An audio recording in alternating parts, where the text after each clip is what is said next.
a logo is a very important part of your overall branding, right? It's sort of what everything else builds off of. So let's talk about how to avoid the typical problems and pitfalls that many people have run into, not just the small businesses, big businesses have done it too.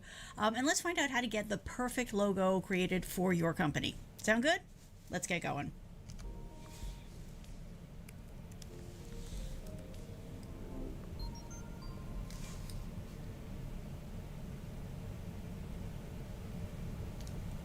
Okay, so whether you already have a logo or maybe you're just getting ready to create your first logo, there's a lot of things. There's an almost infinite number of decisions to be made, and it's really easy to fall into some typical problems as you go through this process. So I want to talk about what some of those are,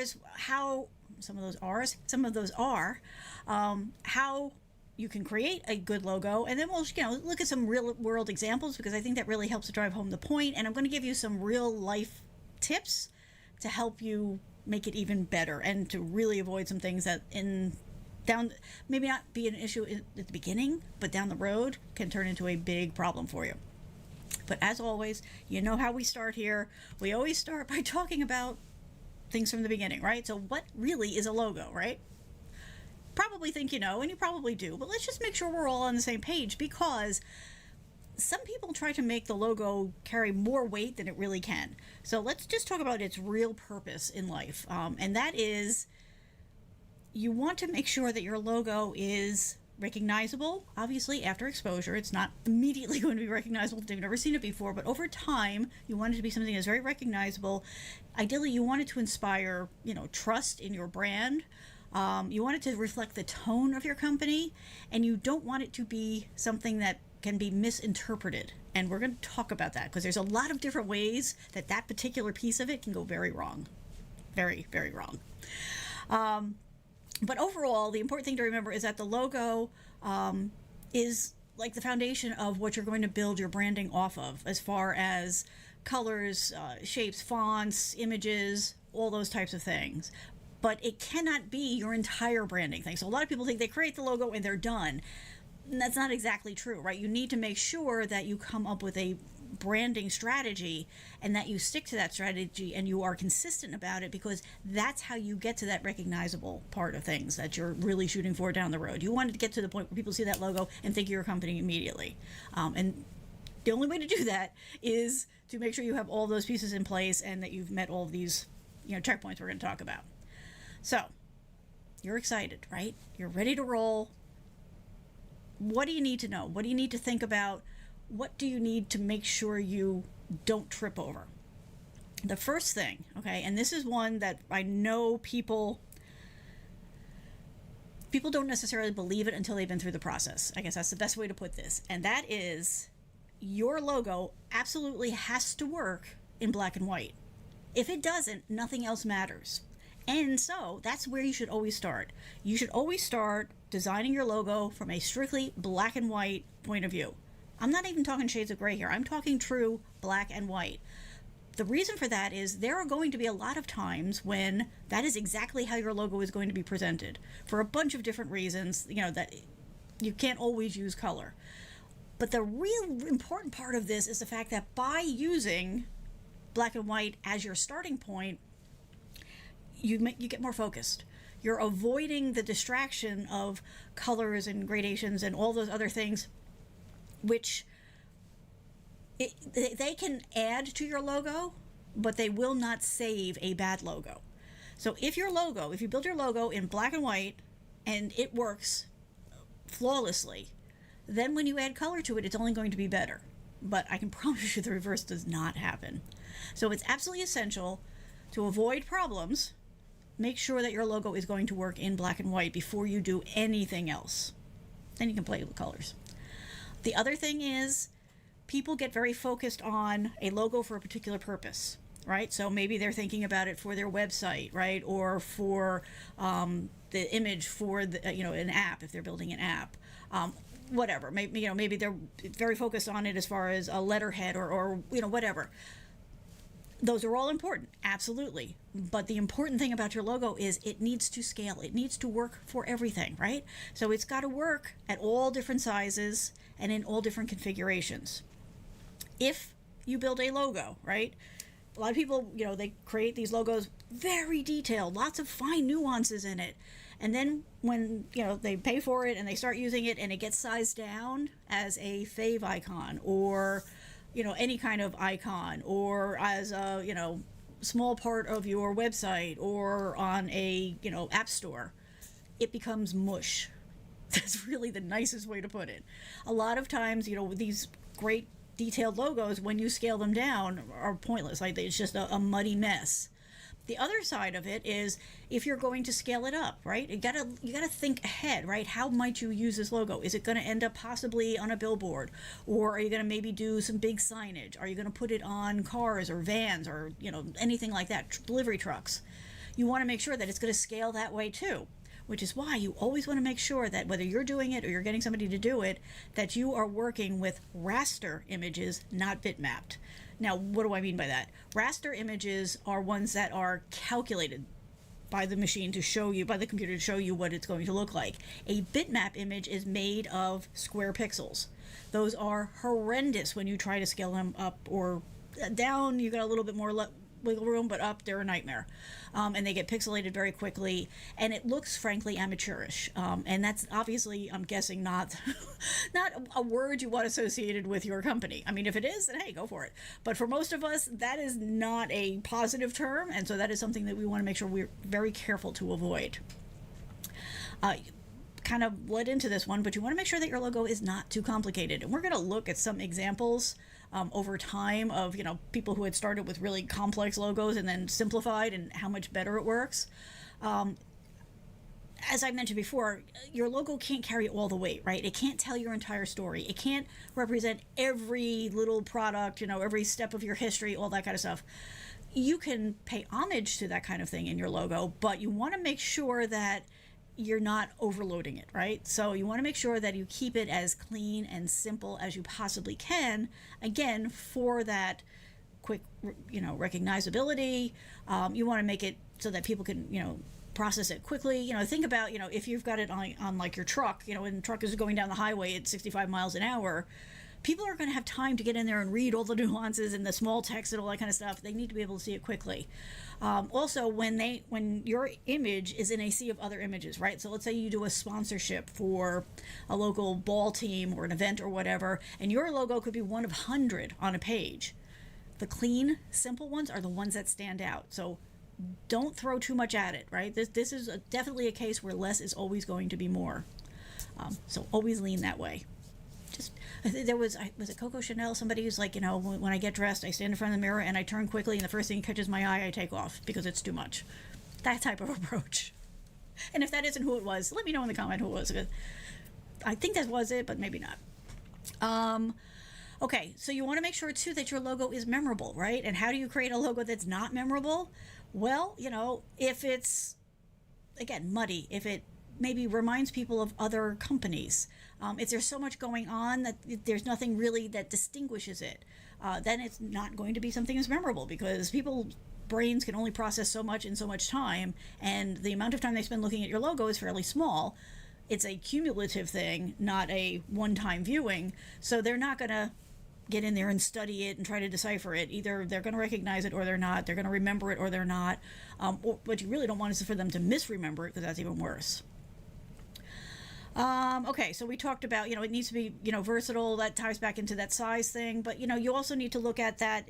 It's more than just size. It's also about the shape of it. So, for example, if, you've got a very wide logo, right? If you go with sort of a long rectangle, which for a while was very stylish. We'll talk about that in a second.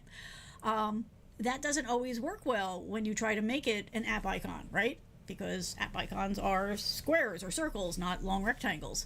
It also, like, the long ones tend to chew up a lot of space, and so maybe it's a little hard to balance it with everything else. So you kind of want to look at that. Maybe a stacked one is better, maybe a round one is better, maybe a square one is better, but you want to look at it from a lot of different points, right? So think of all the different ways you can use it. Is it something that maybe, you're going to put as a sticker, or you're going to do buttons, or you're going to do, hats, right? It needs to work on your website. It needs to work on your letterhead. It needs to work as a sticker that you put maybe, on the items that you send out. When you really start to look at all the different ways people use logos, you really start to understand this, and you start to see how, something that's 100 feet wide, is maybe not going to work all the time. Obviously, your logo's not 100 feet wide. But that shape may not morph itself well. So if you really, for whatever reason, need it to be that shape, you may also need to create a stacked design, right? Or maybe a partial design that you can use. It's not ideal, right? Ideally, you want one logo that you can use everywhere. But if, for whatever reason, you can't, and, it's your business, you're going to know what those reasons are. Always shoot for the one logo that works everywhere. But if you can't get there, then you're going to need to, right from the start, create it in the different, configurations so that it will work in all the places that you need it to work. We talked a little bit more, about, overly complex. You want it to be simple. You don't, when it gets too big or, too small, you start to lose detail, so you want to avoid that. Fonts. Let's talk fonts, folks. Okay. So fonts are like candy to a lot of us, right? Every time I have to work on something and I have to go pick a font, like I have to carve out time because it's a rabbit hole for me. There's so many different combinations and they're so much fun. There's two tripping points here. One is choosing a bad font for your situation, and the other is too many fonts, right? You fall in love with 6 fonts, and so you want to use them all. These are generally not good. So what's a poor choice? So for example, if you are a doctor's office, right? So maybe you don't want a fun font or a dramatic font, right? Because what you're shooting for is something that says that implies trust and care and that type of thing. So you want to make sure you're not doing something that's going to misfire because of the font, right? So like for example, like there's some pretty wild fonts out there. So maybe you wouldn't want to use a heavily gothic font with blood dripping off of it for healthcare. Probably not sending the right message, right? If you're a law firm, then you probably don't want to use like one of those hand-drawn kitty fonts, on the blocks that the kids play with. Again, it's not sending the right message. And that's very important for your logo. Your logo, you want the tone of the logo to match the tone of your business. And if there's a mismatch, then you're getting into that area of mistrust and confusion, and these are problems you don't need. So you want to make sure that it's nice and clean, and that your font or fonts, very selective, maybe 2, not more than that, are going to map to what we're talking about. Now, the other problem with fonts is if you go with like the free fonts, a lot of times you have spacing problems, you have kerning problems. Kerning refers to the space between letters so that they fit right? Because the letters have different shapes. So a lot of times if you go with a cheaper font, or you have someone create one for you, you end up with weird letter configurations, weird kerning between the letters. So I'm going to show you a few examples of this. Now, there are sort of overly dramatic examples on purpose, because that's how you make the point. But let me just bring them up and show you. And you'll also know that there tends to be a theme on some of these, which is kind of funny. But this is one that people have up a lot. Like this is a pretty common example. When we have this conversation, when I've had this conversation with clients, this is one of the ones I start off with right away, because this is not the message that this person wanted for their business, right? And I'm sure they spent a lot of time working on this logo layout, and yet when they came to the font and printing it out, we definitely had a problem. Here's another one. This is a little small. Let me make this bigger for you. I'm just going to flip through these because they're pretty self-explanatory. When you first look at it at a glance, which is what's going to happen, right? This is the kind of problem that you're going to run into. So you want to make sure that you're not doing that to yourself. This is another one. Like it's just like they've obviously gone for sort of an upscale feel here, right? With sort of a trendy thing going on here. But look at the kerning problem here between the S and the Y, right? You could drive a truck through that. That implies to your customer, right, or your potential customer, your audience, you're not paying attention to details. And that is definitely not the kind of thing that you want to communicate. Here's just another one. Like, this is another very popular one. If you go looking, you're going to see this one out there a lot. Let me come back. Here we go. I'm trying to make it a little bigger for you, and I hit the wrong button. So, kerning is definitely a big thing, right? Because that is not the name of it. And you'll see the name of it when you stop and look at it, but that's the problem. You don't want people to have to stop and look at it. You want them to get it right when they're just driving down the road, right? Think about it. They're driving down the road at maybe 45 miles an hour. You don't want them to be confused. You want them to find your business. Okay. Let me see. Did I have another one? Oh, wait. I do have one more that I want to show you. Is it one more or is it two more? No, there's a few more. Okay. We'll just do a couple more.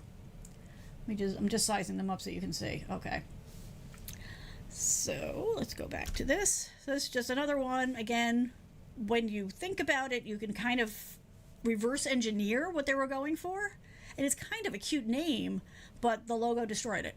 Right? It was just absolutely terrible. And my thing with this is always like, how did it get this far? Like, how did they get as far as building a sign before somebody said to them, you got a problem? So yeah, you want that. You want other people to look at it. I mean, and I'm just, because I wanted you to see that it's not just small companies, right? Look at the spacing here. Like, this is horrendous.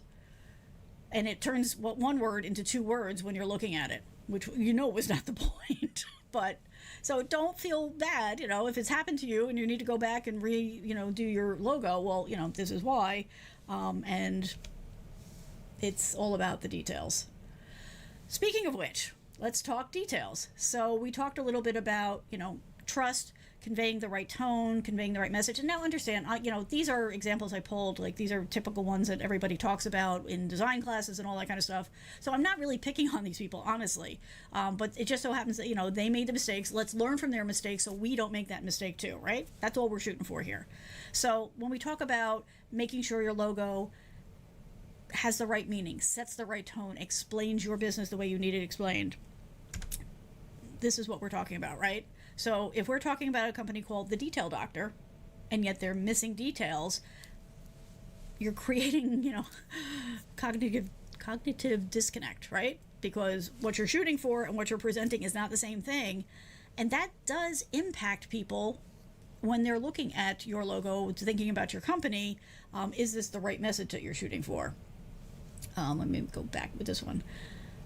Okay, so this one, right? So they're trying to communicate something being a safe place. That image, for a lot of people, would not convey safety at all. When you look at it, you know what they were going for, but you have to also look at how could it be misinterpreted. And this one can be misinterpreted in far too many ways. So this is not a good way to go. Same thing with this, right? So again, I'm sure that they spent a lot of time, there was a lot of discussion about this, but the image is a little disturbing when you look at it because there's really not a lot of good things to say about it. They would have probably been better off, frankly, with just the text and not going with that iconic version of it. But for whatever reason, there we go. Let me see, was there one more on this one? Oh yeah, this is another classic. This has been around for a long time. So we see what they were going for, right? But the problem is the other ways that it can be seen. And these are just warning signs. And so you need to, because here's what happens. Okay. These things, they don't set out to create this problem. They end up with this problem because they've gotten so in love and they've gotten so deep in the weeds of doing the logo process, right? You stop seeing the forest for the trees. So that's why it's good to bring people in with fresh eyes at different points in the process. And those need to be different people because once somebody's seen it, now, they've got a preconceived notion about it. So, when you go down the road of something, like this, and then, you bring it in front of somebody who hasn't seen it before, they're going to get that initial gut reaction of however their brain first processes it. And we pretty much know how that's going to be because that's how the brain works. And so you need to be open to that, right? You need to stay open to the feedback when you show it to somebody for the first time and, let them know that you're looking, you don't want problems. So please, please, please, whatever first comes to your mind, say it because that's what I need to hear. Even if it means that we've got to go back to the drawing board, which very often is what happens, which is why when you do this process, whether you're doing it alone or you're working with somebody else, you want to keep going with it, right? You want to do a couple of different versions. And so one of the other problems that people do is they'll do maybe 30 versions of it, but they're all pretty much the same. You want to do several very different versions. and then kind of work off of those into the one that will actually be the one that you want to work with. So I'm going to just show you a couple of, one more that went off the rails, that I know a lot of money was spent on. But this is what happens. So this is from a game that everybody's probably heard of. However, the giraffe was not what they were going for. But that's most people, when they first look at this, especially if they're not playing the game, the first thing they see is a giraffe. And they're like, what does a giraffe have to do with this game? So again, it's the kind of thing that you want to stay aware of. You want to keep looking at it, not just from the I'm falling in love with my logo, this is my idea, it's great, I love it, because that's where you are. When you're doing this process, your brain is in that mode. But you need to also stop yourself and look at it from all the other ways. Like, how can this be misinterpreted? How can this, not be seen the way that I want it to be seen? Super important. Okay, so along that line, let's show a few good examples that have some of them have some really nice little nuances to them. But we've looked at ones that are not so good. Now let's look at ones that are sort of examples of what you're kind of shooting for here, right? So this is, again, these are very classic examples of what's right. And this was an evolution over time, right? It started out as Federal Express and all that. But over time, they kept working it, to the point where they were actually able to get that little arrow worked in there. And it's the kind of thing that you don't see it at first, but once you've seen the little arrow that's outlined down here, you can't not see it. And that communicates all kinds of things, right? It taps into the delivery part of the service, right? It's, forward moving, it's a positive thing, all that. So lots of iterations, lots of working on it, tapping into the fact that most people didn't say Federal Express, they said FedEx anyway, so they kind of tapped into what was happening just organically, and then with very careful choices of the fonts and the placing, they were able to get this little nice touch. Let's make this one bigger. So here's an example of an evolution, which I always love these, right? Because this first one, for General Electric, I don't even know what they were going for here. Like, this is a perfect example of over designing or bad font, or I don't know what we're going to blame this on. If anybody showed this to me, I wouldn't have even known what to begin with. I would have just assumed that they were, just general squiggles that they had drawn. And then they started trying to work it out. The gradation was a problem, and we'll talk about that a little bit more. This particular version of the font was a little too thin, and it kind of got lost with the little lines around it. So they kept working on it, working on the balance to where they are today. But you see, once they kind of got into the zone, they didn't make dramatic changes to it. So if you're not so much in the beginning of, like you're creating your logo from scratch, but now you're at the point of our logo needs help and we need to improve it, keep this in mind, right? You don't necessarily, unless your logo is complete train wreck, you don't necessarily have to throw everything out. You can just refine it and work on it and get to that, level of detail where you're really taking it up to the point where it's exactly what it needs to be. Okay. Putting aside the fact that we all have feelings about this company, I just wanted to show, what they started off with was basically a train wreck, right? I mean, what were the brackets for? The light blue font on a dark blue background, virtually invisible, right? No spacing between the two words. I don't know why. Then they went to this, which was, kind of overly angular and heavy, and now this is, a version of where they're at.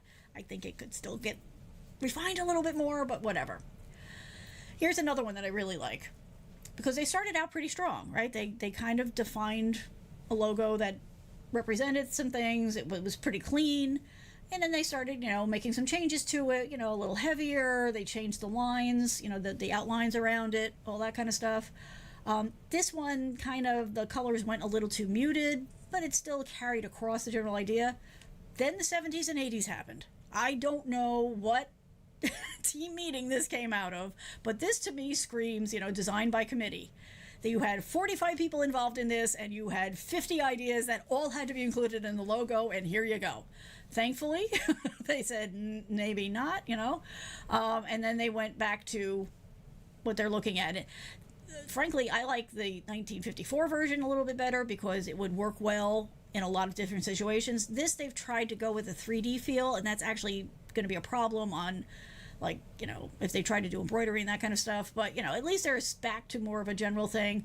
I do kind of think that losing the outline kind of helped, but you see what I'm saying? Like, even when you stay, like, if you leave out the 70s and 80s, also, it's funny they didn't do this in order, but if you have a logo that's mostly working, you can make great improvement by just focusing on that and refining it, instead of having to go completely bonkers.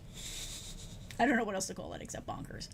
So here's another one, right? So it started off back in the day way too busy, way too much going on, trying way too hard to do too much at once. Then they simplified, which was good, but they picked a font that just wasn't well balanced. Like, the spacing is not good, the weight isn't good between, I don't know what font they found. Then they moved along and they found a font that was much better balanced. The line weights were better, the spacing was better between the elements, and they used this for quite a long time. And then they felt the need to update it, but they didn't make drastic changes. You see, it's still pretty much the same, it's the same font, it's pretty much the same color, they just added a little extra piece to it. From a personal standpoint, I think the lines are a little bit too much and distracting, but the nice thing is it does work from a distance. It works at different sizes, so it's not a terrible logo. It's just, there's always room for improvement. And there's a certain element of personal preference too. But if you cover the things we talked about, at least when you get down to the point where it's just a little personal preference thing, and maybe that color could have been a little different, whatever, you're pretty far along the path of a good logo, right? Because you're communicating well, it's not misrepresenting you, it's got the right tone, all those kinds of things. And then you can get down to the little tweaky stuff. That being said, and that my having shown you those logos, another big pitfall for people is they'll fall in love with a logo and say, I want a logo just like this, okay? But that's not helping you. Okay, well, first of all, they probably have a trademark, so that's not helping you because they can come after you. But if you take their logo and you change it enough to avoid that problem, what you're actually doing is you're reminding people of that company, not your company. So you want to make sure that you're maybe, you want to look at successful images, successful logos, you want to, take all of that in, but don't say, okay, I want the Nike logo and let's put my company name above the swoosh. No, that is not a solution. That is not a shortcut that is going to work for you for many reasons. So make sure that you're not going down that road. The other thing is that, like so many things, logos have fashion periods, right? Things become very trendy for a while. You're going to want to stay away from that. Okay, and we'll get into that more in a minute. So, actually, I'm just going to take a real quick break here because not everybody who's here knows who I am. So let me introduce myself. My name is Kathleen. I'm here as your tech coach. Basically, I do this for a living.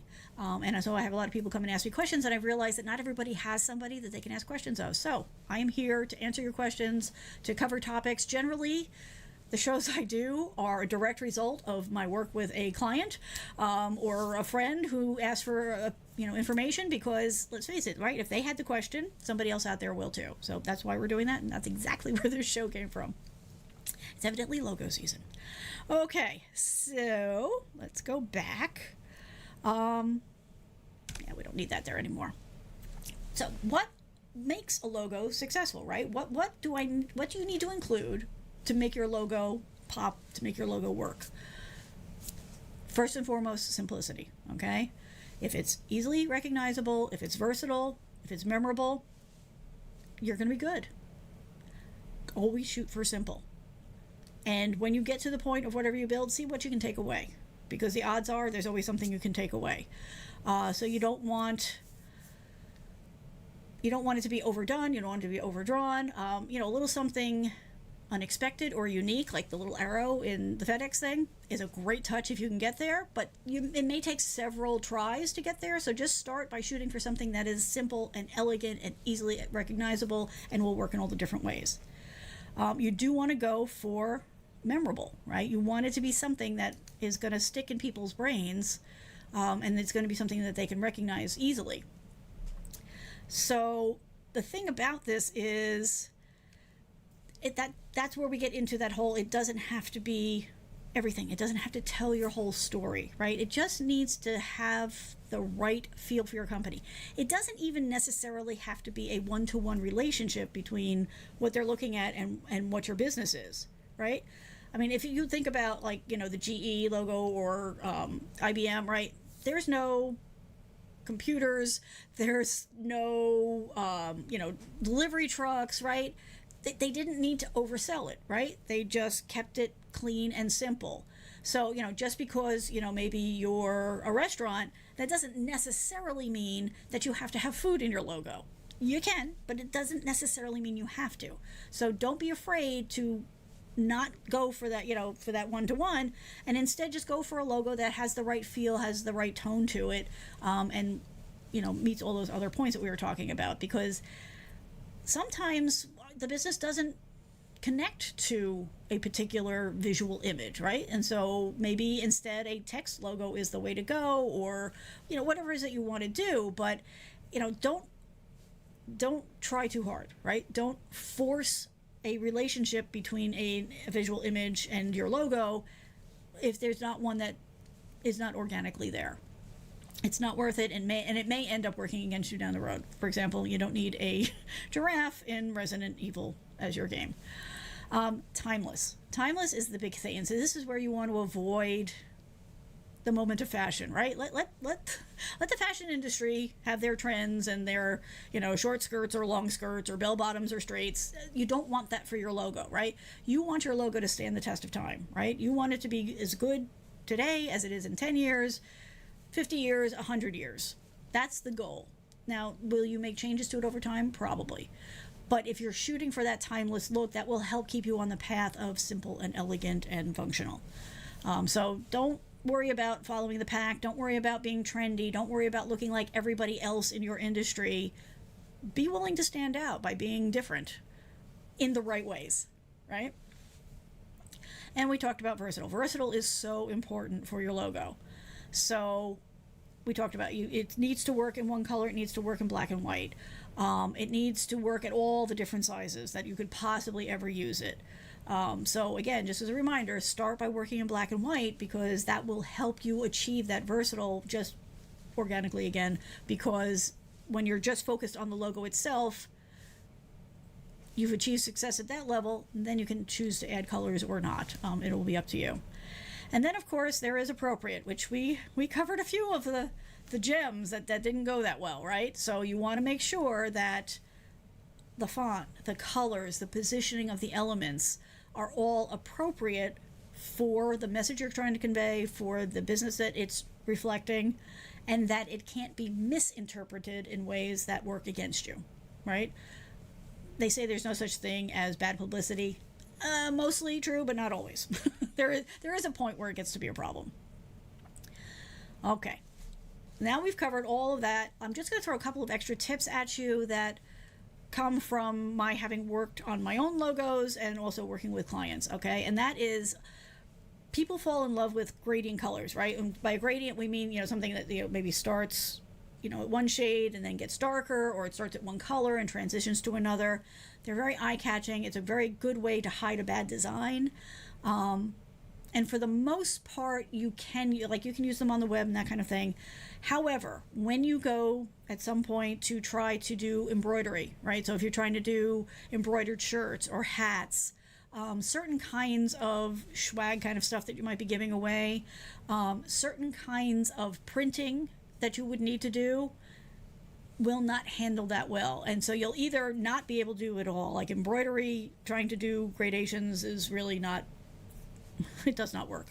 But even in some of the printing situations, what you end up with is this very strong banding. And what that means is, instead of seeing a smooth transition of color, you see stripes almost of the colors, which is never what people are going for. And then there's always a lot of people who are upset about that.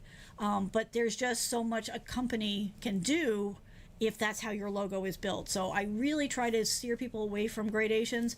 If you want to use it, you know, as a one-off for certain things, you know, that you're using your logo, but your core logo, ideally, flat, straight colors are the way to go, because it will just avoid a lot of problems down the road. We talked about this, but I'm going to make this point again because I have seen it happen so many times. Be very careful with your fonts. Make sure that it does not inadvertently communicate something that you were not shooting for. I won't go back to those examples, but you saw those. I think they speak for themselves. You want to make sure that you are using relevant symbols, right? So you want to make sure that whatever you're building out will work as a symbol in different places, right? So even if you're doing a logo that has like an image and a word, you're going to need it to work as a symbol at some point, right? Whether it's on your website or a fave icon, or if you're doing something in an app store, you're going to need to make sure that it does stand out for you that way. So you want to make sure that it's clean and clear, even standing alone without anything else around it, or if it's presented in a way where it's surrounded by other people's logos, you want to make sure that yours is relevant. You also want to make sure that you're not actually, you know what, let me show you. I just thought of something. Give me 1 second, because I think this will explain this better. Because logos are visual, this needs to be a visual conversation. So let me show you this one that I think drives this point home. Where did I just see it? Ah, shoot. Oh, wait, no, here. I think I've got it here. Oops. This is also a really good example of trying too hard. So let's avoid that too. Come on. Here we go. And that's not... There was one that was really, really good. Okay, here we go. Okay, then we'll do it this way.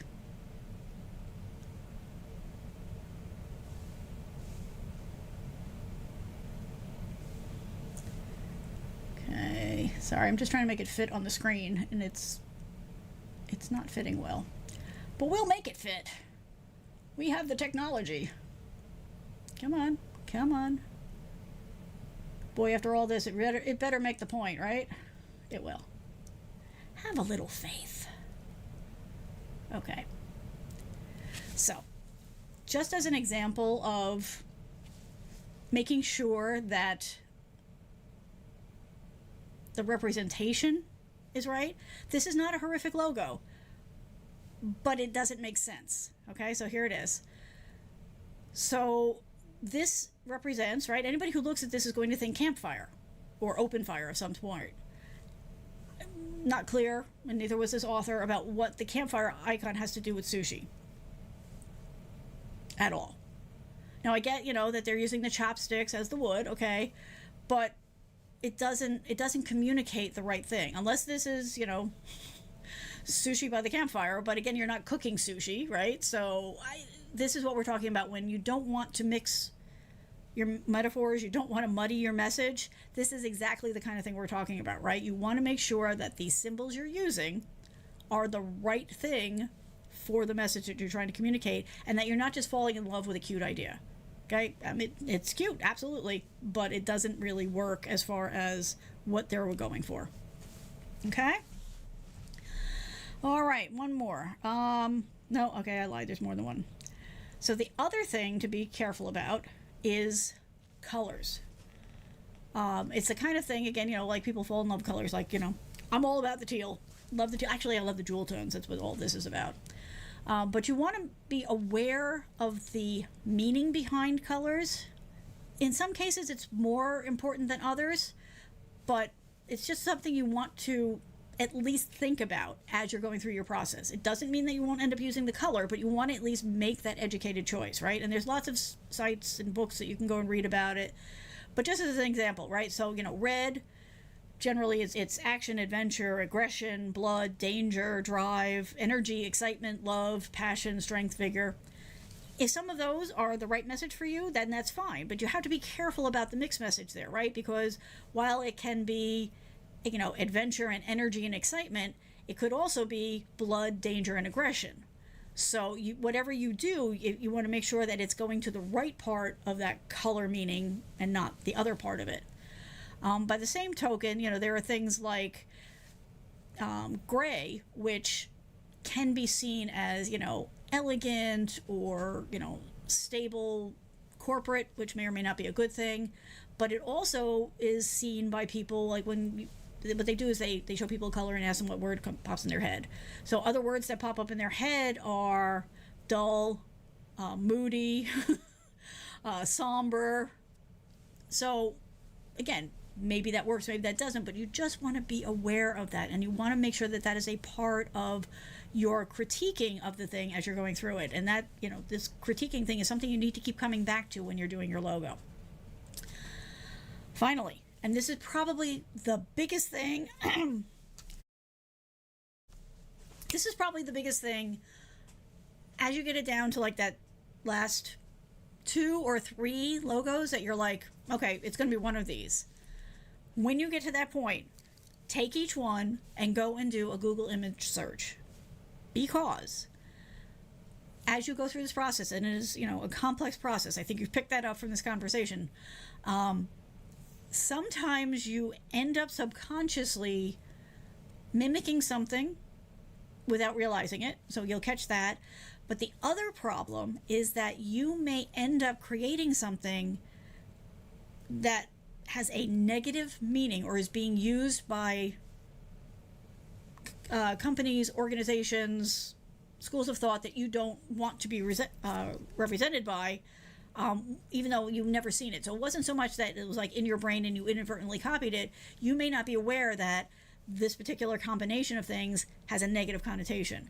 So you want to take those last 2 or 3, do a Google image search, see what else comes up, just to make sure that you're not ending up creating a nightmare for yourself, because it turns out that some group out there is using that particular image or enough of it that it would work against you, right? So you want to make sure that by the time you get to the point of releasing it and you're excited and you're ready to get it out there and you're ready to poster it everywhere, that you're in a good place. Now that, the flip side of that is it doesn't protect you from that happening in the future, but at least at the point when you're releasing it, you want to make sure that there's not any bad connotations out there. I mean, kind of think of it like this way, a lot of times when people are having a baby, right, and they're trying to pick out a name, part of that process tends to be, oh, well, I don't like that name because I dated a person with that name and they were a jerk. That's sort of the process you're going to do with your logo, right? You want to make sure that there's nothing out there that, would sully the logo that you've worked so hard on getting out there. So that's why you don't want to wait until you've got one. You want to get down to the 3 that you're like, yeah, any one of these could possibly work, because you may end up needing to throw one of them away because of this process. So don't skip it. It's really important. Okay. That's what I have for you. I hope I haven't scared you off. Don't be scared of doing your logo. It can be a fun process, but there is a lot to think about. But that's not necessarily a bad thing, because it's for your business, right? And all of the details that you pay attention to in your business will come through to your customers, right? It will be a part of them building trust and faith in you so that they will hire you or buy your goods or whatever it is that you are trying to achieve here. Okay? All right, everybody. Thank you so much for coming by. I hope this was helpful. If you have any questions, comments, if you have another topic you want me to cover, please feel free to reach out. You can go to yourtechcoach.net. There's a form there. You can let me know what your question, comment is, or an idea for a future show. And I'm perfectly happy and thrilled, actually, to incorporate that into the schedule. One thing I do have to ask is that if you have a question or you need me to help you with something, totally fine.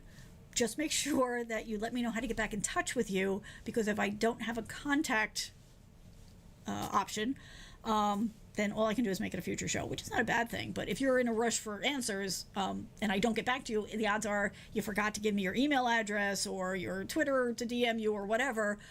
So if I haven't gotten back to you, and yes, there's somebody out there that might be waiting for something, then it's going to be a future show. But if you need that answer now, please reach out again here or in the comments, right? So whatever platform you're watching on, I also keep an eye on the comments, so you can put it in there too. Don't put your personal information in there, but you can put your questions in there. But if you've asked me a question I haven't gotten back to you, it's probably because you forgot to give me your email address, so please make sure you do that. Okay? All right, everybody, thank you so much. I am here every Thursday at 8 p.m. Eastern Time with a different topic. You are always welcome to come and join live, join the conversation, or, you can watch it after the fact. That's totally cool, too. Like I said, I do come back and check the comments, so either way works, whatever works for you. I will see you next week. Bye.